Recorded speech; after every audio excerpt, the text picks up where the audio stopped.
ഓൻ ഡാൻസ് കളിക്കുന്നുണ്ട് സ്റ്റേജിൻ്റെ മുകളിൽ നിന്നല്ല, ആനപ്പുറത്തിരുന്നിട്ടാ. ഒരാളല്ല, 5 ആൾ, ഓരോ ആനേൻ്റെ മുകളിൽ 5 6 ആൾക്കാർ. എന്നിട്ട് നമ്മൾ ചോദിക്കുന്നത് ഈ ആനയൊക്കെ എന്താ ഈ അടുത്ത കാലത്തായിട്ട് പറ്റുന്നത്? ആനകളെ കൊണ്ട് പറ്റിക്കുന്നില്ലേ?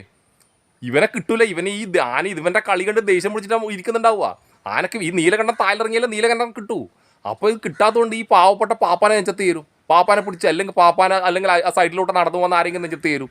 ഇവൻ മുകളിലിരുന്ന് ഇമാരി പേക്രൂവല്ലേ കാണിക്കുന്നത്.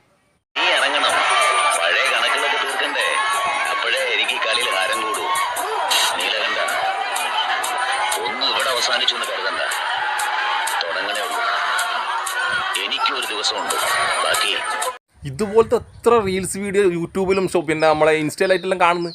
പോലീസ് ഇതിനെതിരൊന്നും കേസെടുക്കില്ല. നമ്മളെ തൃശ്ശൂർ പൂരമുണ്ടല്ലോ, ഇത്ര മീറ്റർ ദൂരത്തുണ്ടെങ്കിൽ നടത്തിയാൽ മതി എന്നാണ് കോടതി പറഞ്ഞത്. അപ്പോൾ ഇതിനൊന്നൊരു ബാധകമല്ല. മറ്റുള്ള ഉത്സവങ്ങൾക്ക് ഇതുപോലെ നേർച്ചകൾക്കൊന്നും ബാധകമല്ല, ഇമാതിരി പേക്കുത്തുകൾക്കൊന്നും ബാധകമല്ല.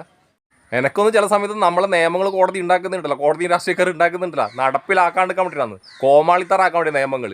ഒരു നിയമം നടപ്പിലാക്കുന്നുണ്ട്, അത് കൃത്യമായിട്ട് നടത്തണം, അല്ലെങ്കിൽ വേണ്ട. ഇത് നമ്മളെ നാട് നന്നാവില്ല കേട്ടോ. ഇമാതിരി എന്താ പറയണ്ടേ, ഈ കഴപ്പ് മൂത്ത കുറേ എണ്ണം ഉണ്ട്.